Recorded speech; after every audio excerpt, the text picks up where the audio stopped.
Bismillahirrahmanirrahim. Assalamu alaikum dear students. Welcome to Forward Public School e-learning class 8. This is subject chemistry, chapter number 1, fundamentals of chemistry, and I am your teacher Mehreen Zafar. Dear students, today we are going to start the second topic, which is chemistry and branches of chemistry. Dear students, take out your books.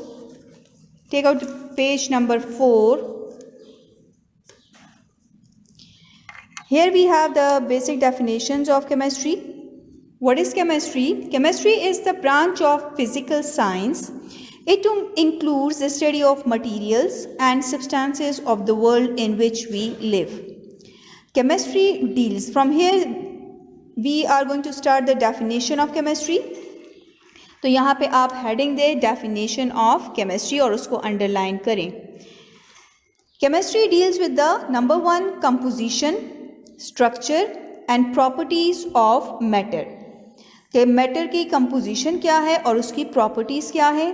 The changes occurring in matter कि matter में कौन कौन सी changes पैदा होती हैं and the laws and principles under which these changes occurs. और वो laws और principles जिसके तहत ये changes matter में आते हैं, इन सारी बातों को हम chemistry के branch में पढ़ते हैं.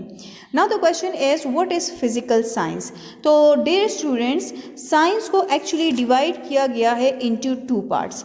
One is called as the physical science. This is the physical science. Physical science क्या होता है? In which we study about the non-living things, and another is the natural science in which we study about the living materials. So physical science includes the branches of physics, chemistry and astronomy, etc.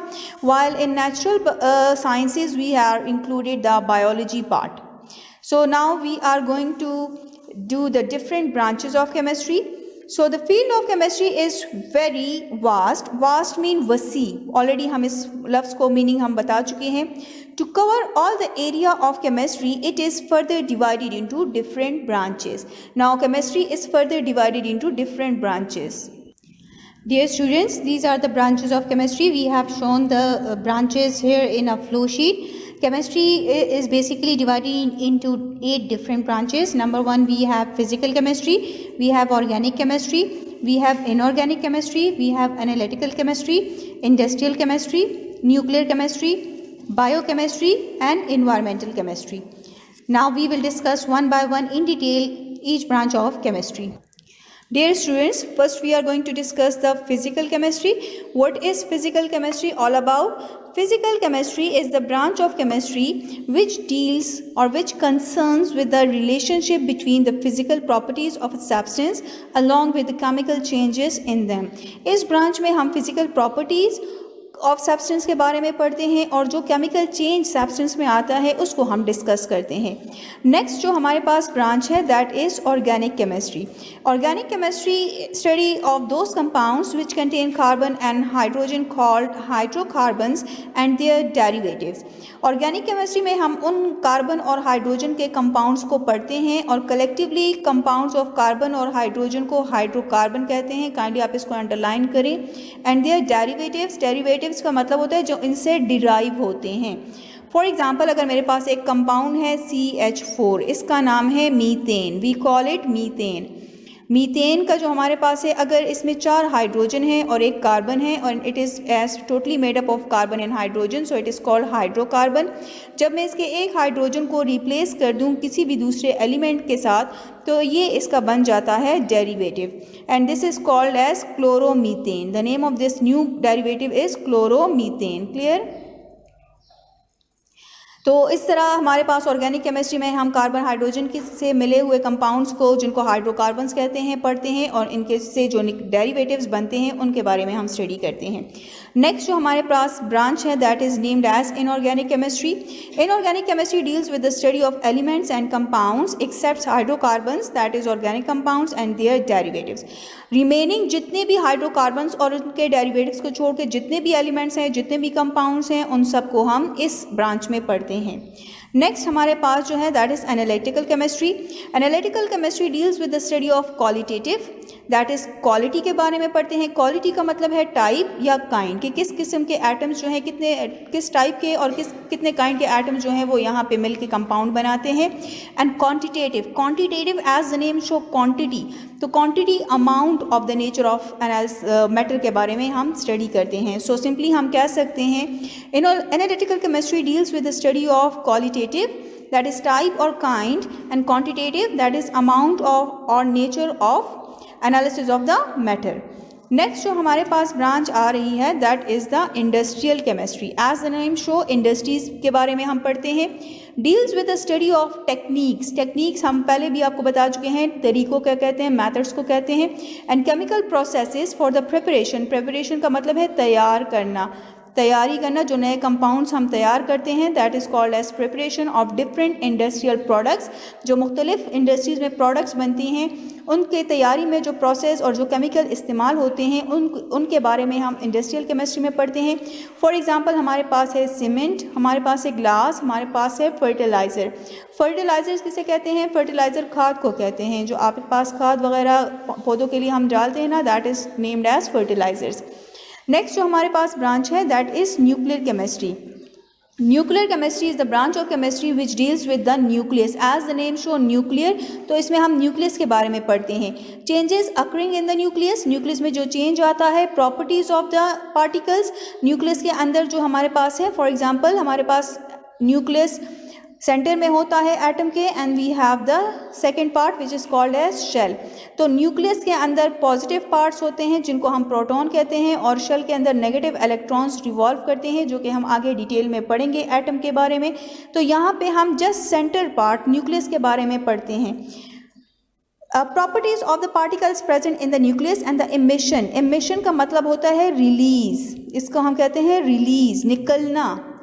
Release और absorption of radiation. Radiation किसे कहते हैं? शुआएं. जो atom के nucleus से जो शुआएं निकलती हैं उनके बारे में हम स्टडी करते हैं. नेक्स्ट हमारे पास जो ब्रांच है that is biochemistry. As a name show bio. Bio means living, तो इसका मतलब है कि हम लिविंग ऑर्गेनिजम्स के बारे में स्टडी करेंगे. Concern with the study of synthesis. Synthesis means to prepare. Composition. Composition mean बनावट. डीकम्पोजिशन. डीकम्पोजिशन का मतलब है तोड़ फोड़, break down. And the chemical reaction of substances which takes place in the living organisms. यहाँ पर living organisms का मतलब है प्लांट्स एंड एनिमल्स. कि प्लांट्स एंड एनिमल्स के अंदर जो सिंथेसिस होती है, डीकम्पोजिशंस होती हैं, उनके बारे में हम बायोकेमिस्ट्री में स्टडी करते हैं. लास्ट जो हमारे पास ब्रांच आ रही है that is environmental chemistry. As the name show environmental, तो इन्वायरमेंट के बारे में हम स्टडी करते हैं. This branch concerns with the interaction. Interaction का मतलब है ताल्लुक ऑफ केमिकल सब्सटेंसेस और प्रोसेसेस विद द इन्वायरमेंट. हमारे पास जो केमिकल्स एयर में रिलीज होते हैं उनका इंटरेक्शन हमारे इन्वायरमेंट के साथ क्या है, क्या वो अच्छा इम्पैक्ट हमारे इन्वायरमेंट पे डालते हैं या बुरा इम्पैक्ट डालते हैं, उसके बारे में हम पढ़ते हैं. इम्पैक्ट का मतलब है असर, कि वो अच्छा असर डाल रहे हैं या बुरा असर डाल रहे हैं. तो ये इम्पैक्ट हम जिस ब्रांच में पढ़ते हैं उसको नाम दिया गया है environmental chemistry. Now dear students, अगर आप पेज के एंड पे देखें तो हमारे पास टेस्ट योरसेल्फ है.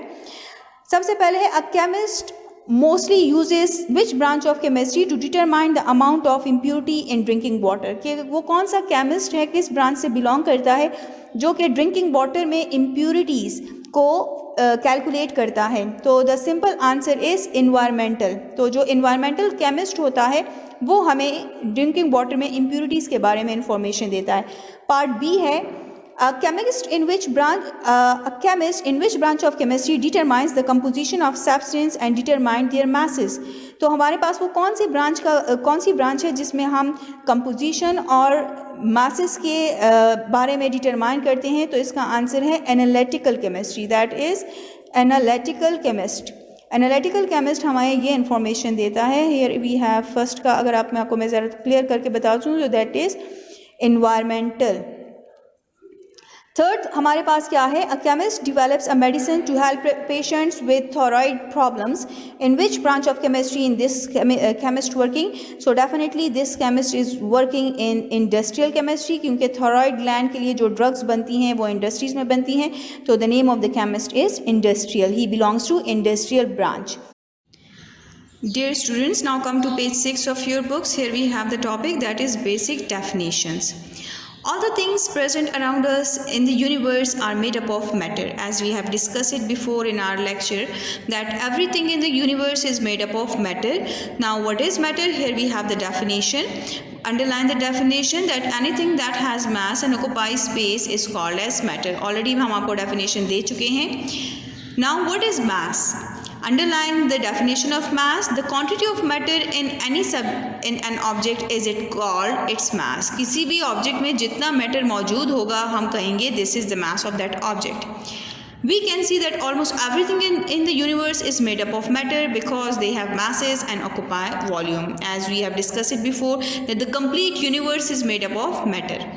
For example, here give the heading of example. A few examples of matter are the food we eat, the water we drink, and the air we breathe. Man himself is matter. Our whole body is made up of matter because we have each part of our body has some mass and it occupies some space. Therefore, we can conclude it that human body or man itself is a matter. Now here we have a definition of substance. Underline the definition that what is a substance? A piece of matter in pure form is called substance. अगर आप matter के एक छोटे से piece को pure form में लेते हैं तो उस piece of matter को हम कहेंगे substance. Pure water is an example of a substance regardless of its sources. Has exactly the same composition and properties. For example, if we are taking water, so water is an example of a substance. आप कहीं से भी दुनिया के किसी कोने से भी पानी लें, वाटर लें, तो उसकी कंपोजिशन और उसकी प्रॉपर्टीज सेम रहेंगी. It's not going to change. तो therefore we can say that it's a pure form of matter and we can give it the name as substance. All materials may be classified into pure substance, that is elements or compounds, and impure substance, that is mixtures. So here we have a flow sheet, that is matter. Now matter, does it have constant properties and composition? If the properties and composition is constant, yes, then we will give it the name as pure substance. But if the properties and the composition means बनावट, properties mean khususiyat, if they are not constant, then we give it the name as mixture. Now pure substance, can it be simplified chemically? क्या हम उस pure substance को मज़ीद simplify कर सकते हैं? If the answer is yes, then we will give it the name as compound, क्योंकि compound को हम chemically simplify कर सकते हैं. But if your answer is no, it cannot be. If the pure substance cannot be simplified chemically, then we will give it the name as element. On the other side, if mixture has a uniform composition throughout, then it will be called as homogeneous mixture, because the word homo means same and geneous mean composition. For example, homogeneous की example हम ले सकते हैं sugar plus water, salt plus water. So these are the example of a homogeneous mixture. But if the composition is not uniform, it's different, then we will give it the name as heterogeneous mixture, because the word hetero means different and geneous means composition. For example, the example of heterogeneous mixture is sand plus water. If you add sand in water, it will have a heterogeneous composition. Oil plus water, oil को आप पानी में डालें, it's a two-phase solution, so we will call it a heterogeneous mixture. Dear students, on the same page we have society, technology and science. Now let's discuss society, technology and science. Underline this. In 1924, de Broglie put forward the theory of dual nature of matter.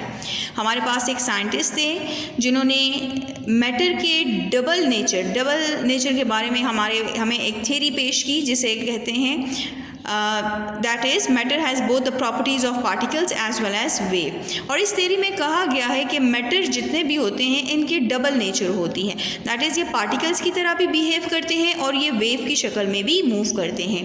He explain the background of the two ideas. He advocated that these two systems could not remain detached from each other. de Broglie ने हमें कहा कि ये जो दो system है, that is कि matter जो है पार्टिकल्स की तरह भी बिहेव कर सकता है और वेव की तरह भी बिहेव कर सकता है. We can not detach this concept from one another. By mathematical evidence, शवाहिद, एविडेंस मीन्स शवाहिद, he prove that every moving object is attached with the wave and every wave has corpuscular nature as well. What does corpuscular mean? Corpuscular means that the matter is composed of minute particles. कि आपके पास wave जो है वो छोटे छोटे minute particles से बना हुआ है. So it has both the particle nature as well as the wave form. It formulated a basis to understand corpuscular nature of the matter, जिससे हमें कार्पस्कुलर नेचर को मैटर के कार्पस्कुलर नेचर को समझने में आसानी हुई. So dear students, this is the end of today's lecture. I hope you have understood it very well. We will be back with another interesting video. Stay home, stay safe. Thank you.